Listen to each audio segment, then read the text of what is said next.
이번 월요일에 켄터키를 다녀왔습니다. 2주 전부터 부흥이 일어나고 있는 에즈베리 대학교를 방문하기 위해서였습니다. 에즈베리 대학이 위치한 켄터키의 윌모 도시는 사는 사람들이 6천 명밖에 되지 않는 아주 작은 시골 도시입니다. 가는데 아무것도 없더라고요. 좋은 레스토랑은 거기 있는 서브웨이가 거의 유일할 정도로 아주 작은 도시입니다. 그곳에 붕의 역사가 일어났다는 소식을 듣고 사람들이 모여들기 시작했습니다. 뉴스를 보니까 지난 주말에는 하루에만 2만 명 이상이 그곳을 방문했다고 그렇게 기록하고 있습니다. 길거리에 주차되어 있는 차를 보니까 오레곤, 뉴욕, 플로리다, 캘리포니아 다 땅끝에서 차를 타고 온 사람들도 있는 거예요. 크지 않는 채플에 들어가서 예배를 하기 위해서 새벽부터 기다리고 있던 그 분들, 제가 오후 1시쯤 도착했는데 아직도 그 끝이 보이지 않는 아주 긴 줄이 있었습니다. 누가 그 수많은 사람들을 아무도 알지 못하는 이 켄터키 윌모라는 도시에 모이게 했을까요? 2000년 전에 베들레헴이라는 아주 작은 도시에서 우리를 구원하시기 위해 이 땅에 태어나신 예수 그리스도이신 줄 믿습니다. 그런데 생각해 보면 예수님이 공생애로 사역을 한 것이 고작 3년밖에 되지 않죠. 예수님께서 직접 선택한 제자들은 12명밖에 되지 않습니다. 그런데 2000년이 지난 오늘 예수님께서 뿌리신 이 천국의 씨앗은 수십억 명이라는 어마어마한 열매로 맺어지고 있는 줄 믿습니다. 하지만 우리 주위에는 아직도 그 천국의 씨앗이 뿌려지지 않은, 아직도 열매를 맺지 않은 수많은 사람들이 있죠. 그래서 사람들은 부흥을 열망하고 있습니다. 여러분들 그런 부흥을 열망하고 계십니까? 아멘. 천국의 은혜가 필요한 사람들, 우리 가족 식구들 중에도 있고 내 지인들 중에도 있죠. 그렇기 때문에 2000년이 지난 오늘도 천국의 씨앗은 뿌려져야 될 줄 믿습니다. 오늘 예수님의 비유를 통해서 이 천국의 씨앗을 뿌려야 하는 이유에 대해서 함께 나눠보도록 하겠습니다. 첫 번째 이유입니다. 천국 씨앗은 나쁜 땅에도 뿌려졌습니다. 천국 씨앗은 좋은 땅에 옥토에만 뿌려진 것이 아니라 나쁜 땅에도 뿌려졌다는 것이죠. 마태복음 13장 1절을 보면 예수님께서 바닷가에 앉으실 때 예수님 만나기 위해서 큰 무리들이 모였습니다. 누가복음을 보니까 다른 동네에서도 예수를 만나기 위해서 모였다고 합니다. 아마 오늘과 같은 이 에즈베리 부흥보다 훨씬 더 많은 사람들이 응집했겠죠. 하루가 아니라 예수님을 가시는 곳마다 그런 사람들이 모였을 겁니다. 그런데 참 재미난 것은 예수님 그들을 향해서 비유로 말씀하셨다는 사실입니다. 19절을 보니까 이렇게 되어 있습니다. 아무나 천국 말씀을 듣고 깨닫지 못할 때는 악한 자가 와서 그 마음에 뿌려진 것을 빼앗나니 이는 곧 길가에 뿌려진 자요. 길가에 씨앗이 뿌려지면 어떻죠? 뿌리가 내려갈 수가 없죠. 그러니까 새가 와서 쪼아서 먹고 가는, 열매를 맺을 수가 없는 땅입니다. 둘째, 돌밭에 뿌려졌다. 광야를 가면 거기에 식물이 없는 것은 아닙니다. 하지만 아주 작은 식물이 있죠. 광야에도 겨울에 비가 옵니다. 아주 작은 양의 비가 오는데 한여름에 또 햇볕이 세면 그 식물은 죽고 말죠. 뿌리가 박지 못하기 때문에, 그리고 그것에 물이 없기 때문에 돌밭에 뿌려지는 그러한 씨앗은 곧 죽고 맙니다. 가시떨기는 어떻습니까? 씨앗이 뿌리를 내리지만 가시떨기에 막혀서 자라날 수가 없죠. 열매를 맺을 수가 없습니다. 세상의 염려, 재물의 유혹, 그러한 시험이 오면 더 이상 자라지 못하게 되는 사람들. 반면에 옥토와 같은 사람들이 있습니다. 말씀을 듣고 깨닫는 사람, 100배, 60배, 30배의 결실을 맺는 사람들이 있습니다. 여러분, 사람들이 자 당신들은 여기 길가, 당신들은 여기 돌밭, 그런 게 아니에요. 다 섞여 있는 거예요. 예수님이 같은 한 장소에서 같은 말씀을 전하시는데 어떤 사람은 길과 같고 어떤 사람은 돌밭, 어떤 사람은 가시떨기, 어떤 사람은 옥토와 같은 이유가 무엇일까요? 천국은 전적인 하나님의 은혜이기 때문입니다. 여러분, 이 사실에 가슴이 떨리지 않으면 내가 정말 복음을 잘 알고 있나 한번 의심해 보아야 합니다.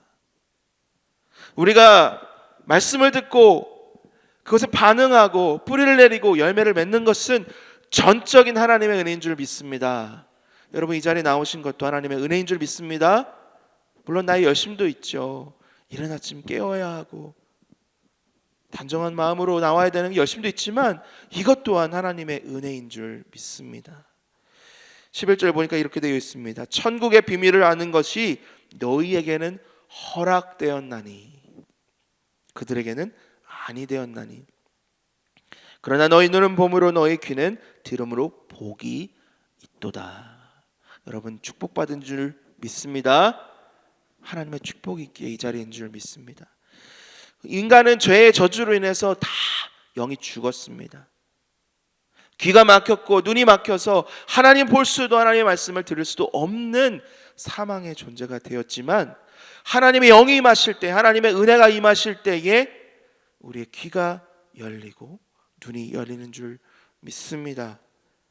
그래서 옥토가 되는 거예요. 내 노력이 아니라, 내 열심이 아니라 하나님의 은혜가 임했을 때, 하나님의 영이 임했을 때 옥토가 되는 것이죠. 예수님의 부름받은 제자들은 어떻습니까? 특별한 것이 있어서, 착해서? 아니요, 은혜입니다.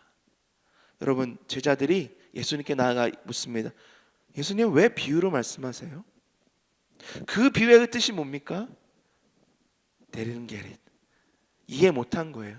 그들의 마음밭은 돌밭과 같고 가시떨기와 같았습니다. 예수님이 잡혀서 십자가에 달리실 때 어디 있었습니까? 도망가고 없었습니다. 가시떨기와 같은 그들의 마음. 성령이 임했을 때 그들의 삶을 하나님 앞에 드리고 죽음도 무서워하지 않는 진정한 크리스찬으로 변화되었습니다. 다 하나님의 은혜이죠. 그런데 여기에 복음의 진리가 있습니다. 복음의 씨앗은 좋은 땅에만 뿌려지지 않았다는 사실입니다. 돌밭에도 뿌려졌고 가시떨기에도 뿌려졌고 길가에 떨어졌고 나쁜 땅에도 뿌려졌습니다. 다시 말해서 이 사람은 돌밭이고 이 사람은 가시떨기, 이게 아니라는 거예요. 돌밭 같은 사람도 하나님의 은혜가 임하면 옥토가 될 수 있는 줄 믿습니다. 그것이 오늘 예수님의 그 비유의 비밀입니다. 예수님은 우리에게 이 비유 끝에 너희들이 옥토가 되어라 라고 말씀하지 않으시고 그냥 거기서 비유를 끝내십니다. 옥토를 만드는 것은 누구의 몫이라는 뜻이죠?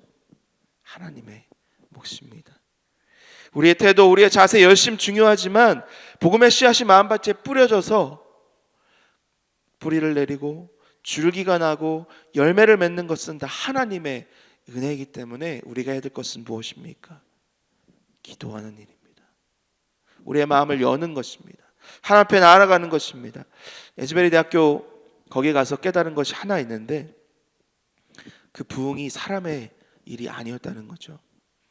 물론 하나님의 명령을 받고 이 부흥을 위해서 기도한 소수의 사람들이 있었습니다. 하나님은 사람을 통해도 역사하시죠. 하지만 그들마저도 이 부흥이 일어날 것을 알지 못했다고 합니다. 에즈베리는 신학 대학원도 있지만 일반 학교도 있습니다. 부흥이 일어난 것은 신학 대학원 채플이 아니라 일반 대학 채플. 여느 때처럼 2월 8일 채플이 끝나고 소수의 학생들이 모여서 기도하기 시작했습니다. 우리 기도하니까 와라.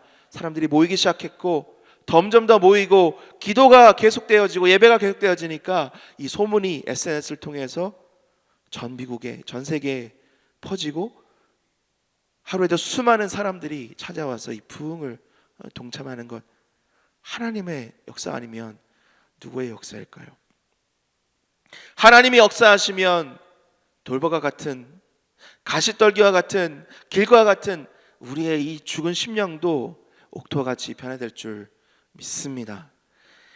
내 남편, 내 자녀, 지금 내 눈에는 가시떨기 같고 돌박 같고 길가 같아도 하나님이 역사하시면, 하나님 만지시면 옥토와 같이 변화될 줄 믿습니다. 여러분, 지치지 말고 멈추지 말고 기도하시길 바랍니다. 하나님, 저들의 메마른 심령에 생명의 담비를 내려 주시옵소서. 저들의 마음을 옥토와 같이 변화시켜 주시옵소서. 오늘도 함께 기도하는 우리 모두가 되기를 소망합니다. 두 번째로, 알곡과 가라지는 마지막 날까지 알 수 없기 때문에 우리는 천국의 씨앗을 오늘도 심어야 합니다. 예수님의 두 번째 비유 이렇습니다. 밭을 보니까 알곡, 곡식을 맺는 알곡만 있는 것이 아니라 가라지, 우리 차 넣는 가라지가 아니라 가라지, 잡초도 같이 자라고 있는 거예요. 종들이 말합니다. 이 가라지를 다 치울까요? 주인이 말씀하죠. 가만두어라. 너희가 잘못하다간 알곡도 상할 수 있으니까 그냥 두어라. 내가 끝날에 추수 때에 나누겠다. 무슨 뜻입니까? 지금은 알곡과 가라지가 섞여 있다는 뜻이죠. 겉모습 보기에는 알곡 같은데 가라질 수 있고, 가라지처럼 보이는데 자세히 보니까 알곡일 수도 있다는 뜻입니다. 예수님은 가시는 곳마다 천국 복음을 전하셨습니다. 천국 복음은 예수님이 죽으셨을 때 멈췄나요? 멈추지 않았습니다. 예수님의 명령 때문입니다. 세상 끝날까지 예수 그리스도의 증인이 되어라. 땅 끝까지 이르러 내 증인이 되고 제자를 삼고 천국 복음을 가르쳐 지켜라. 무슨 뜻입니까? 씨앗을 뿌려라. 오는 날까지, 땅 끝까지. 저 사람은 안 돼요. 가라지예요. 잡초예요. 희망이 없어요. 아닙니다. 하나님이 판단하시고 가라지와 같은 저 심령도 하나님 만지시면 알곡과 같이 변화되는 줄 믿습니다. 만약 제자들이 가려서 복음을 전했다면 오늘날 이 땅의 교회는 없었을 것입니다. 죽어있는 심령에 천국의 씨앗을 뿌렸을 때 성령님이 역사하심으로 세상 사람들 아무도 알지 못하고 죽어가는 그들이 변화되어 교회가 되었고 저와 여러분이 오늘 이 자리에 있습니다.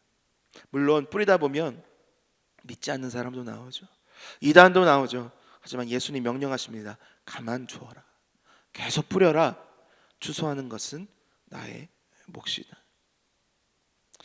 월요일 오후에 돌아오는 비행기 시간 얼마 남지 않고 하나님의 은혜로 예배당에 들어가서 함께 예배할 수 있었는데요. 그 목사님, 기도를 인도하시는 목사님이 그 청중에 이렇게 도전했습니다. 여러분, 여기서 부흥을 목격하고 경험하는 것 거기서 멈추지 마시고 복음의 캐리어가 되십시오. 복음의 배달부가 되십시오. 사실 제 마음이 좀 닫혀 있었습니다. 이렇게 한번 일어나고 없어지는 것은 아닌가. 하나님이 제 마음에 도전하는 그 음성이 들리는 거예요. 너가 이 자리에 있는 것은 한번 경험하고 너 만족을 위해서가 아니라 너를 부흥의 캐리어로 부르기 위해서다. 하나님 앞에 기도하고 하나님 앞에 다짐했습니다. 그 기도를 들으시고자 저를 그렇게 그 자리로 불러오셨다는 확신이 들었습니다. 말씀을 전하면서 또 다른 확신이 들었는데요. 그 도전을 여러분들에게 하라는 그런 확신입니다. 여러분, 부흥의 천국의 씨앗의 캐리어가 되시기를 소망합니다. 지금 우리 눈에는 가라지와 같고 죽어가는 저 돌밭과 가시떨기 길가와 같은 저 사람들, 성령이 임하시면 옥토와 같이 생명이 일어나는 알곡과 같이 변화될 수 있을 줄 믿습니다. 여러분, 오늘 이 자리에서 이 새벽에 기도하실 때에 죽어가는 저 영혼들, 내 아내, 내 남편, 내 자녀, 내 부모, 내가 알고 내가 알지 못하는 저 죽어가는 영혼들을 위해서 천국의 씨앗을 심고 뿌리는 제가 되게 하여 주시옵소서. 기도하시기를 바랍니다. 성령이 임하시며 성의 역사하시면, 하나님이 함께 하시면 그들 또한 옥토와 같이 알곡과 같이 변하여 100배, 60배, 30배 열매가 맺는 그런 은혜가 있기를 예수님의 이름으로 간절히 축원합니다.